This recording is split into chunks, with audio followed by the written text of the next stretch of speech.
It's time for Dads Making a Difference, powered by First Things First. This transformative show will help you learn how to handle the stress of fatherhood, how to better relate to your child, navigate the child support system, and all things that come with being a dad. With your hosts, Reggie Madison and James Frankie Woods. Wouldn't it be great if life just went the way you planned? You know, graduate high school and college, marry your sweetheart, start a business with your honey, have some kids. They grow up, do well in school, go to college, get married, and give you some grandchildren. Would be nice. Well, as you know, as we all know, it does not always work quite like that. And when things don't go the way we planned, we can find ourselves in some dark places. Those dark places can damage relationships with our children, but that does not mean they're doomed. Restoring those relationships, they often take some courage, some humility, some inner strength, and some accountability. And today we're going to hear from someone who has learned many of those lessons the hard way. We're going to hear a little bit about our guest's journey today, but most importantly, we're going to discuss what he's learned about himself and what he's done to work towards reestablishing relationship and trust with his children. We want to welcome Mark Chambers to the show today. Welcome, my friend. Welcome, How are Mark. you? Welcome. Thank you. It's really, really good to have you here. I've been able to watch your journey up close and personal, and I really, really believe that there are many men, many people who can benefit and just get some hope, some strength, some courage, and some humility to just continue on their journey. And so start off, tell us a little about yourself, just where you from, your life situation growing up, family life situation, that kind of thing. Well, I'm from Chattanooga, Tennessee, born and raised here, been here all my life, and in the North Georgia area. Grew up I really feel like that I grew up in a perfect family. Mom was there, dad was there, have two sisters, and pretty much church-going family. We had everything we needed. Yeah. Just a classic American family. So you got married, and I knew, Mark, we actually played ball against each other. Right. Back in the day. I heard the stories. Yeah, you know. But I won't get into that right now. I can still beat them, but we won't talk about that. I'm laughing. You were married, 3 kids. What happened? You've been divorced. You've been homeless. Obviously, your parent-child relationship. What happened? Well, Reggie, everything I touched turned to gold in my early years. We started I was in sales, selling steel at the time, and somehow got into opening up a barbecue restaurant, and then one turned into 2 in a catering company, and it really took off well, and it thrived. But I really feel like what happened to that, Reggie, was I thought that those things that took off and things went well was because of my own doing. I got a little bit too big for my pants, and the pride that just set in. It really changed who I was and who I was taught to be. And there were several things had happened. I started living the fast life, drinking and partying and all that goes with success sometimes. And, really sin got into my life, and started making all the wrong choices. There was a restaurant fire at one of my locations, Nougat Q Smokehouse. And that was the end of everything for me. Didn't deal with it well. As a father and a husband, you're called to be the leader of the family. And I did not lead clearly, and put my ex-wife in some bad situations. And I just didn't do what you're supposed to do, Reggie, and just lost everything, Wow. So fast forward just a little bit, not too fast. So what helped you turn it around? Well, You have to get to a place where you're broken. And for me, that was, a horrible, dark place. Just tired of yourself, tired of hurting the people that you love more than anything, which is, my family and my kids and everything that I ever, the reason why I had a family was to put them to bed at night, wake them up in the morning, and, because of my choices, all that was, I felt like I saw things snowballing, and it was like it was like slow motion, and before I knew it, it was just all the wave hit the beach, and it was like I found myself by myself, empty, broken, and I just had to get to a place to where I was tired of hurting people. The misery was horrible. Gotcha. Yeah. Yeah, that's tough. Yeah. Yeah. Man. So tell us a little bit about help us understand how your children went through this process. Help us understand that. Oh man, it was horrible. I was self-destructing. It went from seeing my kids, regularly to pretty much none at all. Through some bad choices, I found myself, I landed myself in prison for a couple years. And I got to see my kids one time during that 2-year span. And, man, that was just complete torment. And during that process, my ex-wife found a pretty good gentleman. She got remarried, and essentially, he kind of took my spot. He was there. He was going to the daddy-daughters dances, while I'm locked up in prison. He was, taking care of my, 1 2-year-old son. And so, after I got out of prison, it was a, man, Whew. I've been replaced. So, after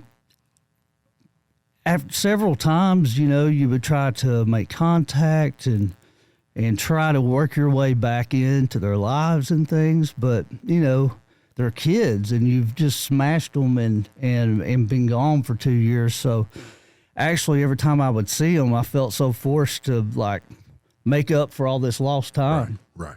And I was so eager to try to make things right that it made them uncomfortable, I'm sure.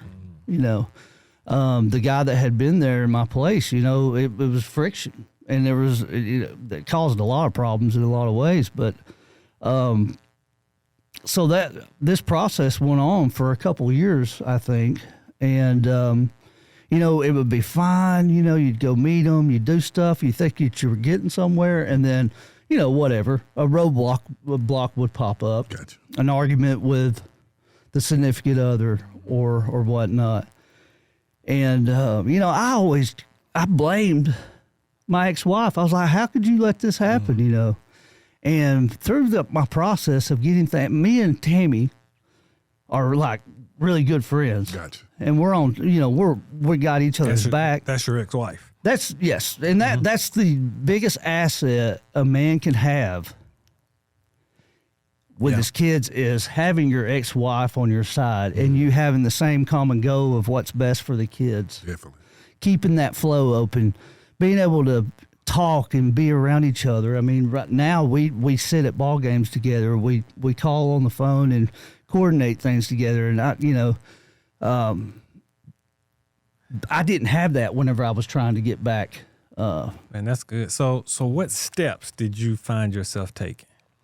Well, I found out about the Dads Making a Difference program.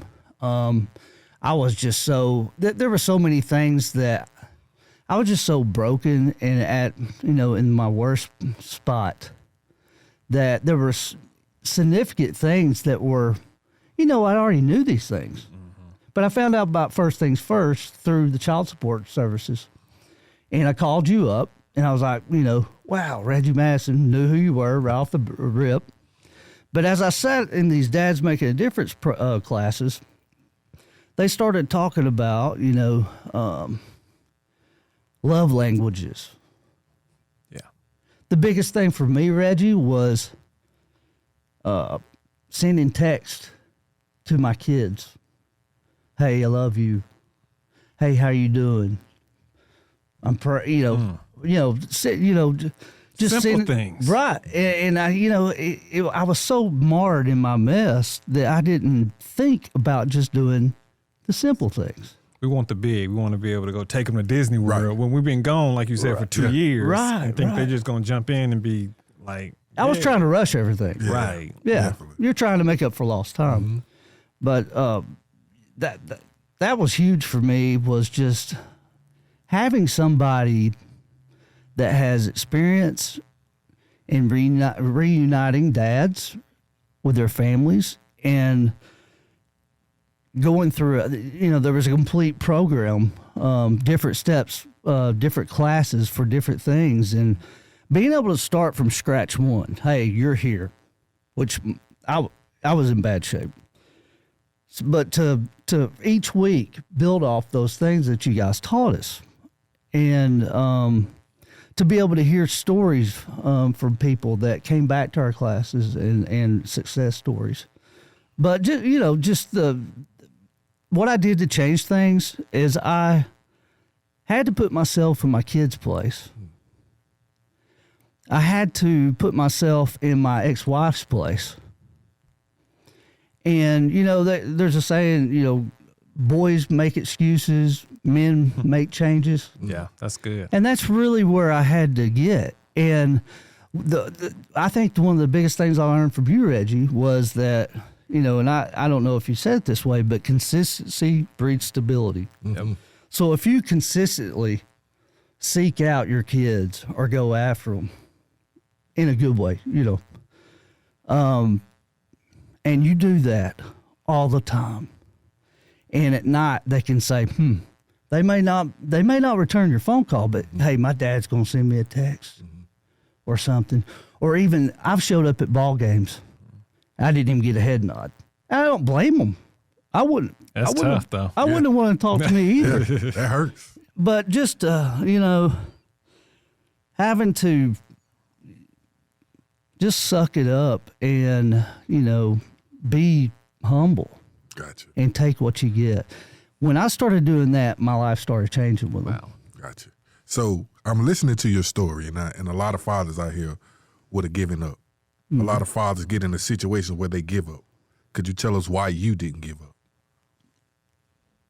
Well, my mom and dad, I've always been taught never to give up. My faith, I have to center everything that's happening to me around my relationship with the Lord, because there's no worse place to be in life than to not be doing what you know is right and not being submitted to, for me, it's Jesus Christ. Gotcha.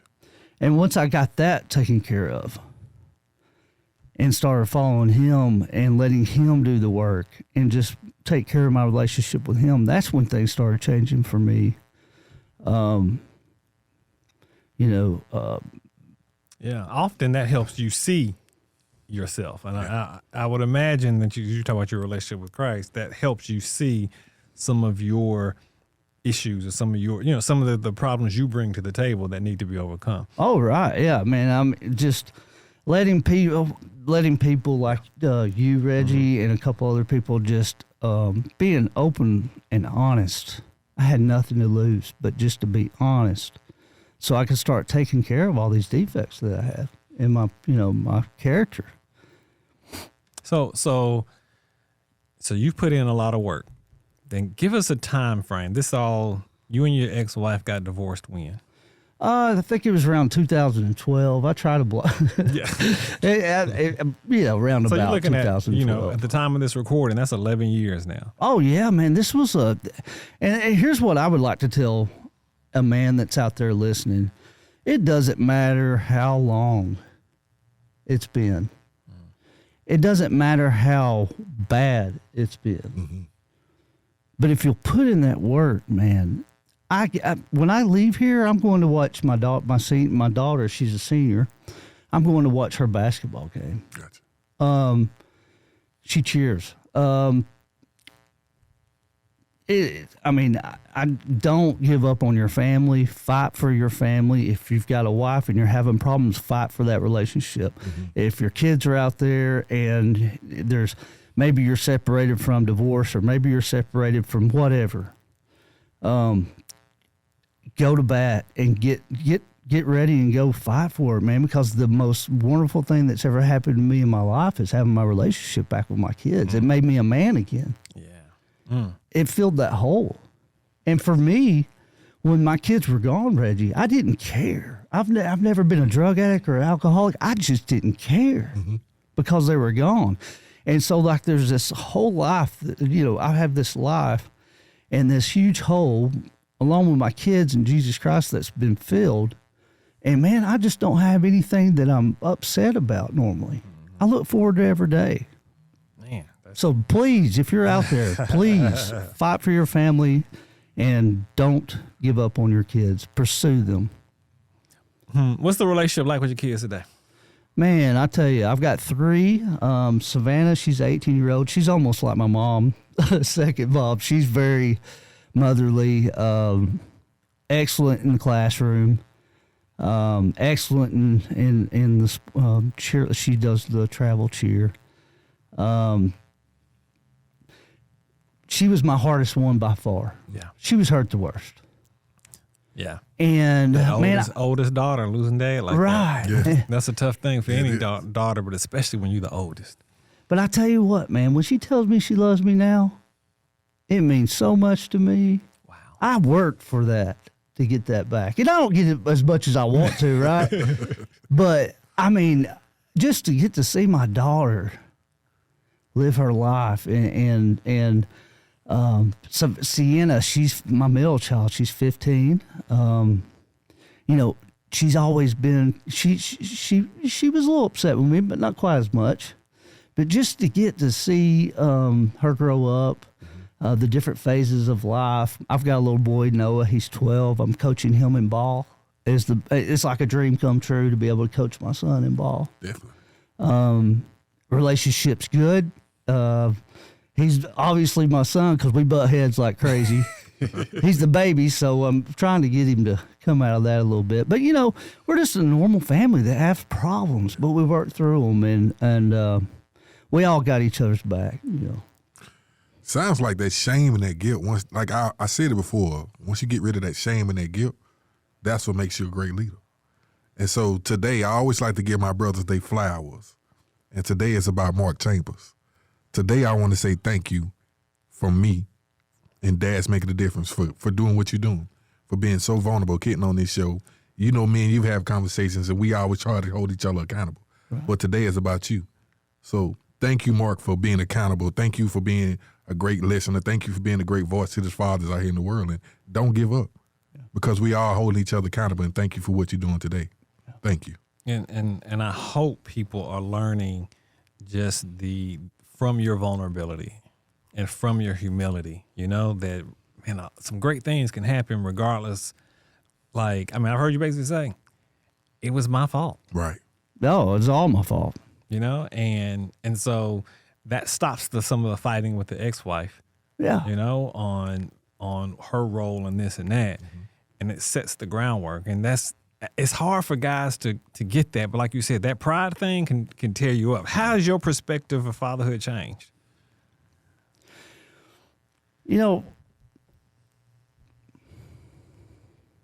I think it's the single most important thing in today's time. I think our kids out there have so many horrible things that you and I, we didn't have to deal with. They need somebody who is a father figure, a strong person, somebody they can go to in good and bad times, a rock. I don't know any kind of what the studies are or whatever. I just know that there's a big, huge difference in a dad that is there than a dad that was never there. Yeah. And to kind of go back to talking about humility, you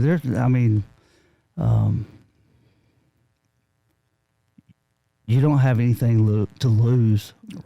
Right. You're going to lose your kids if you don't get humble. You're going to lose your kids if you just don't, get down and do whatever it is that you got to do. And I don't know of anything worse in the world than to lose your kids. That's the the nightmare for me. There's something about when you start focusing on the kids, right? Definitely. Yeah. So, man, that's powerful. We have 5 questions that we ask every guest that comes on the show. All right, and so we're gonna shoot them at you. You want to start, man? You ready? Yeah, I'm ready. All right. What makes dads irreplaceable? And you just kind of said something, but we're gonna give you a chance to even go deeper with it. What makes dads irreplaceable? Exactly. Yeah. The confidence that your kids have in every aspect of life, and that's the just having that father figure there, a person to go to in time of need, is what I think. It's funny because that confidence gives them the confidence, the power, the ability, the willingness, the courage to go out, try new things. I hear you talk about what your daughter's doing in cheering, and she's traveled all over the country, right? And there's something about knowing that you can do well in that, because in a different kind of way, though you hadn't been there, the fact that, man, my dad is putting through all this to be back in my life. Yeah. That gives her value even within itself. They have seen me in some pretty bad situations, and I hope we haven't had that conversation. I hope that they're proud of me. I suspect that they are, but I also think that they probably feel like I should have just did it anyway. Right. So I don't. Yeah. What's the funnest or craziest or most outrageous thing that you've ever done with any of your children? Gosh.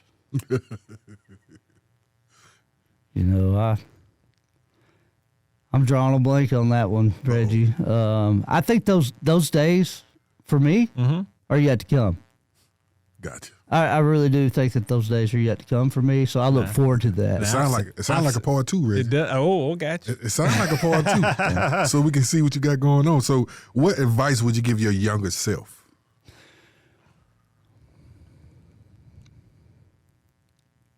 Listen to criticism. And, it's okay to get kind of upset about it when you first hear it. But if you can just bite your tongue and then maybe do a long self-inventory of it, could it be what they said was right?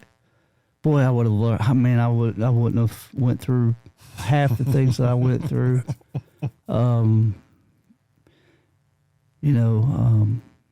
I think that I would have never veered from my faith. Is probably the number one thing. That and criticism, listen to other people. Yeah. What have you noticed? You've already mentioned that your ex-wife was the biggest asset. What has been the biggest barrier that you've experienced to being able to be that father? That non-traditional father, because, that's not there, able to be there, live in the home. Well, for me, it's for all the things I had done, lot to overcome. Yeah. The biggest barrier also in parenting is, I'm going through something with it right now, is if you're not putting that child to bed and waking them up every morning, whether they're struggling with grades or whatever the case may be, it's hard to see that through. You know, whatever the plan is that you guys have, it's hard to see that through when the child's going from mom's house to your house to grandma's house or whatever. So I could only imagine how hard it would be if you're not on the same page with the baby's mom. So that's why, yeah, it would be horrible not to. That to your point, that's what makes it. It's, you said do everything you can if you're married to stay with her. Like that right there. Fight for your family. Yep, that's good. Gotcha. If you could take your teenage daughter anywhere, if you could take your teenagers anywhere and provide them with any experience, what would that be? Or your teenagers, what would you take them, and what would that experience be? Are you talking about like a location, or are you just talking about just an experience? Just anywhere, any experience. Where would you take them? What would you think would be good for them to experience with you? Man, I would love to go to Greece or, somewhere in Europe and just, I would love to go to Israel. I would like to go to the Holy Land sites and be able to, talk to them about what took place in those sites. As far as what would be wonderful experience to share with my kids would be to let them see some of these other people's stories and see what can happen whenever, what miracles can be walked out if you work at it, and the healing that you can get in relationships.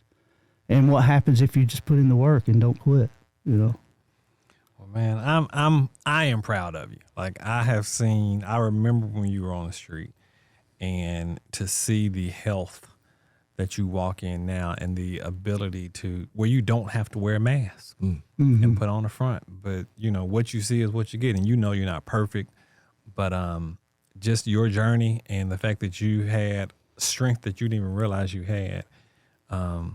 And are still pouring into your children. I mean, coaching basketball games and the like. It is something that we can stand on the outside and really be grateful for men like you that didn't give up. One thing really quick, it just came to mind, and I don't want to take long, but one of the biggest things that really changed it all for me is I walked around for a long time thinking I was a horrible father, a horrible brother, a horrible, everything. But it was explained to me you're not a horrible father. Mm-hmm. You made horrible choices. Yep. That's good. That's powerful. Your intent to be a good father was always there. And whenever I found out that, hey, I can still change that, it's not over with, it was like coming to life again. That's good, man. Thanks for being on the show. Thank you, Thanks my man, for being Mark. a dad that makes a difference, and we want everybody to keep making a difference. Thank you. You've been listening to Dads Making a Difference, powered by First Things First. Join us for our next episode.